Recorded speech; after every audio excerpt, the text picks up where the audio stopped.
I'm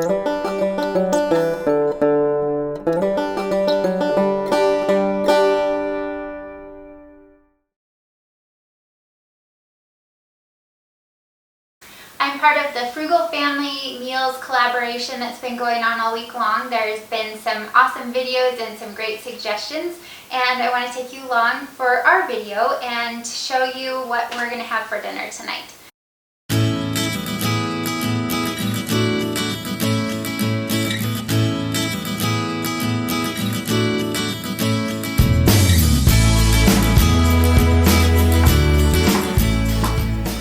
Okay, Mom. Okay, you gonna chop up some onions for us?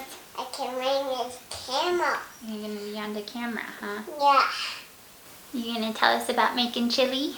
Chili. Yeah. Okay, chili. Yeah? You ready to cook? Cook. I cook. Yeah? You wanna do some cooking? Cook for me. Yeah. I cook. Cooking. Okay, so we gotta cook the beans. We need to cook maize. And we need to cook the onions.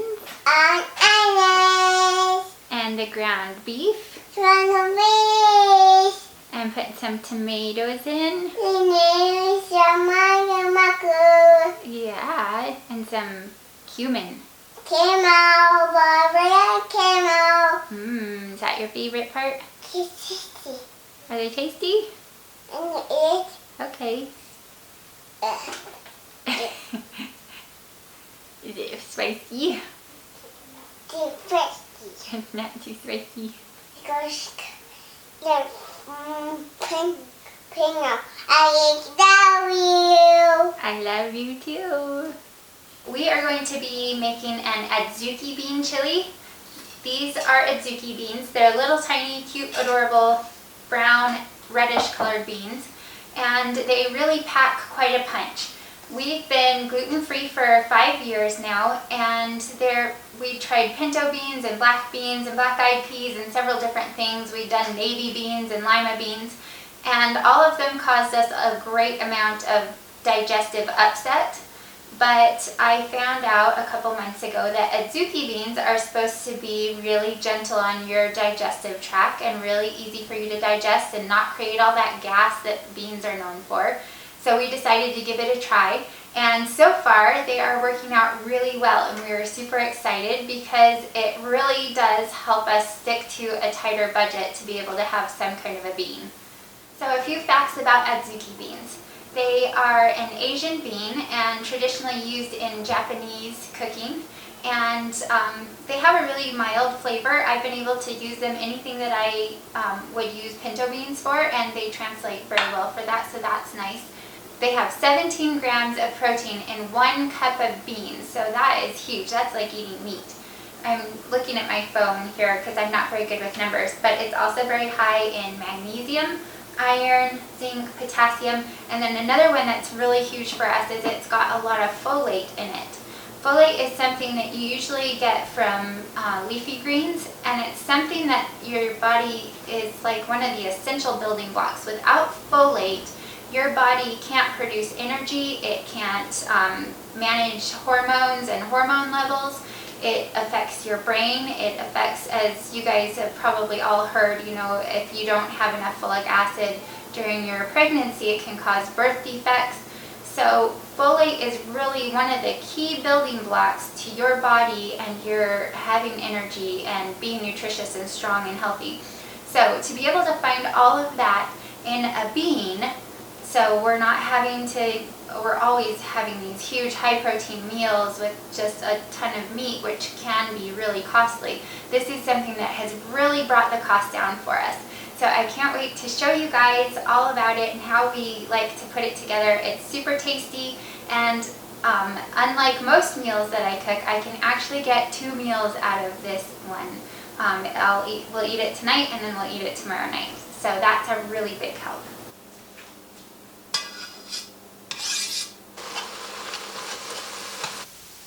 So I like to use coconut oil when I do my sauteing, browning, roasting, frying, whatever I'm doing with a high temperature, because I use the expeller pressed coconut, and that can really tolerate the high heats. Olive oil is not one that can. It oxidizes quickly. Vegetable oils are really harmful to your system. They're made primarily with GMOs, and they are not something that you can actually press to get an oil out of. If you can't press it, then they're mechanically separating it, which then they have to use detergents to wash it, and it goes rancid, and it is just nasty soup for your body, and there's no good benefit to it for you. So we like to use the coconut oil, which is a healthy fat. It's a medium chain triglyceride or fatty acid, and that's a saturated fat, which used to be believed was bad for your heart. They are now realizing that all of these low-fat diets are actually very harmful, and you need the healthy saturated fats. So we use a lot of lard in our cooking or bacon grease. We use a lot of the coconut oil, tallow from beef or from venison. All of those are going to give you that benefit. And the reason that those fats are so important to you is that they are kind of the operating system that keeps your hormones balanced and in line. So without good healthy fats, your body just kind of gets all frazzled and haywire, and it doesn't know how to regulate those hormones. So if you're somebody who's had trouble getting pregnant, if you find yourself really moody and irritable when it comes time for your time of the month, that both of those can be caused by not enough fat in your diet. I notice that we get really moody just any time of the month if we're not eating enough healthy fats. So avocados are really great for that. Eating some kind of a good fatty fish like salmon, and just supplementing with the coconut oil. That's just what we use to cook with. And so by doing that, it really is a mood booster, and it gives your body all of those fats that it can operate on it. So that's what we use to cook with. And maybe you guys would enjoy that too. We put it on our baked potatoes and all kinds of things because it has that rich, creamy flavor. But if you get the expeller pressed, then you don't have the coconut flavor. You just get that yummy fat flavor. I want to tell you guys about one more really fun thing that I have in my kitchen. And it is just a lifesaver for those of us who have to cook everything from scratch. And that is my pressure cooker. So a lot of times I forget to pull meat out when I need it, or so that it's defrosted by the time it's time for dinner, or I forget to start my beans in the morning and I need to get dinner on. Everybody's hungry and it's time to get a meal on quick. So that's when I turn to my pressure cooker. And I know there's a lot of people out there that are kind of scared of them, but I wanted to just let you know these modern pressure cookers are not the same as what your grandmother used. So there's a lot of safety mechanisms that are built into this. You've got this valve on the top, you have a lock, and then you have this other little pressure gauge here. It pops up so that you know it's pressurized. And then it's got, where is it? On the lid here, right here. It's got this blowout valve. And what this does is it makes sure that if the pressure ever gets high enough inside your pressure cooker to where it would cause damage to the metal, it will blow out that seal right there, and the pressure will be released through here, and then this as well will blow out. So you will have hot steam that blows out of here, but you won't have an exploding pot like you might have heard with shrapnel flying around your kitchen.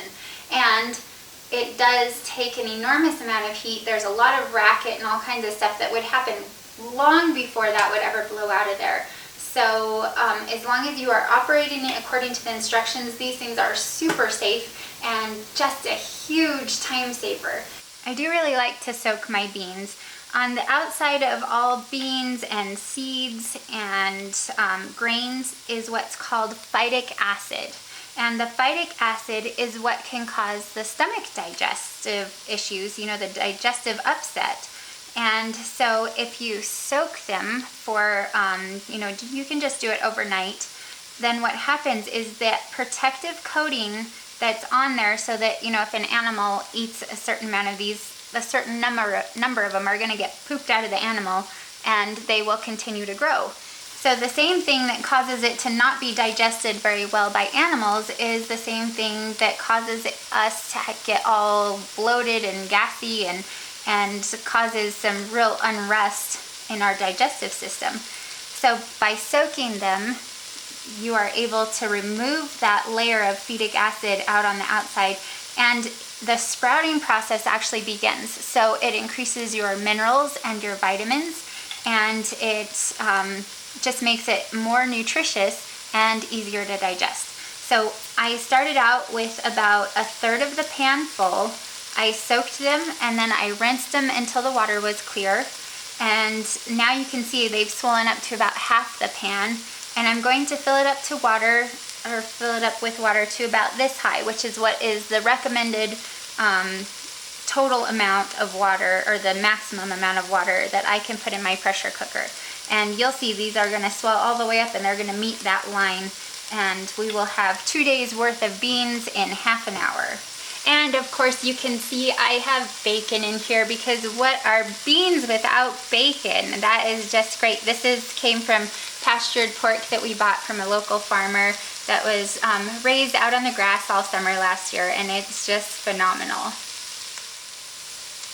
Okay, we're ready to lock it down. I added salt and pepper, and I'm also going to add in some green chilies that my neighbor grew last year, and I roasted them under the broiler and froze them, and they are just so delicious. So I really love really spicy chili, but my kids don't. So this is gonna be a really mild chili. The lid goes on, it locks there. You've got another lock here, and then you make sure that this is set to cook, and you turn it up on high. You do this just until you start to hear some noise. And you might be used to some of the old-fashioned ones where you've got the little rocker on top and it sits there and it goes. Well, this is not going to be that way. You want to keep the noise to a real minimum. As soon as it starts puffing out some steam here and starts to make a little bit of noise, you're going to turn it down to medium so that you can maintain that pressure but not continue to build pressure in there. All right, we've got ground beef and onions in here. I've added salt and pepper to taste. I'm terrible with measurements. I can't tell you guys how much I put in there.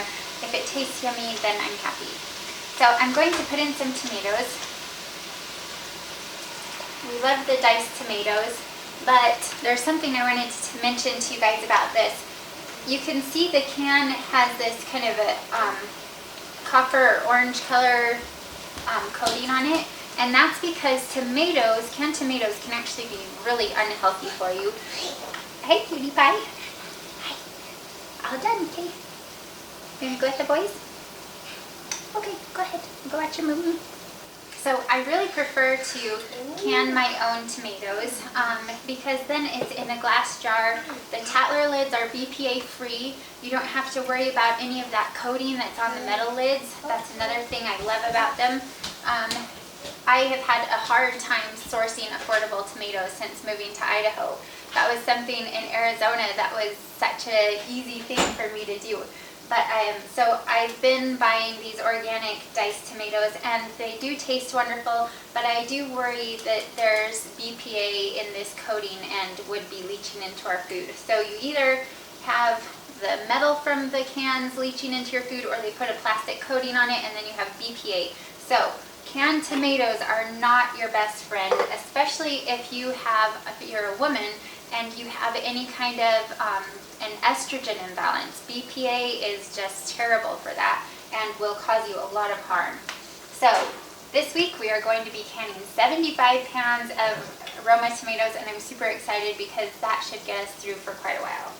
I wish that you guys could smell this right now. These are tomatoes that I got from the farmer's market last year, and they were so juicy. They were just dripping and oozing with juice, and they are just so delicious. So whenever you can can your own food, it's gonna give you that much more health benefit.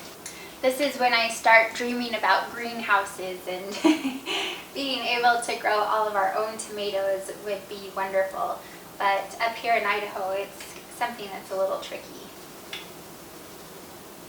I don't know if you guys have ever tried Mountain Rose herbs. They have the most amazing spices and herbs. They're so fresh. The quality is incredible. And when you open a bag, it's just like, oh, you just want to dive in, especially when it's cumin. That's like my favorite spice in the whole world.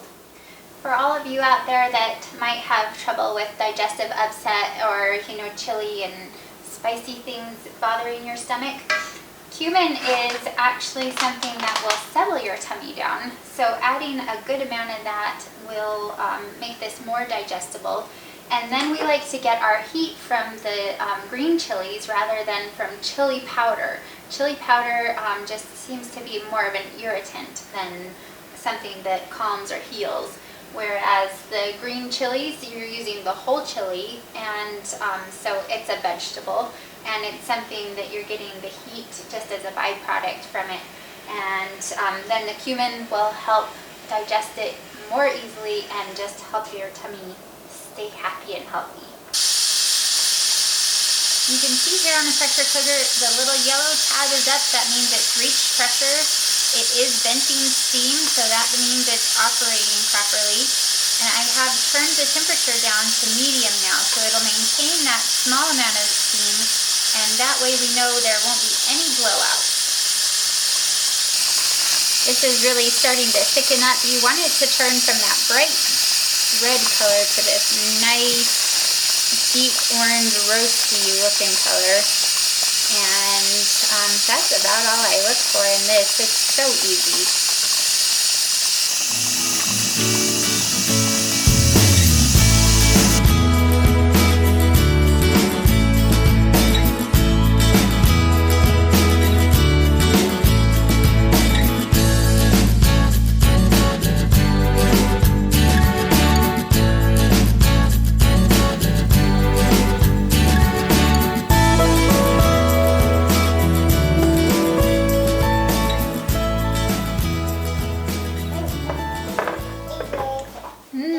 They're all ready to go. It's just a matter of mixing those together and then we're set. The beans are all cooked. They're nice and soft, and all we have to do is mix the two together and dinner is ready. It's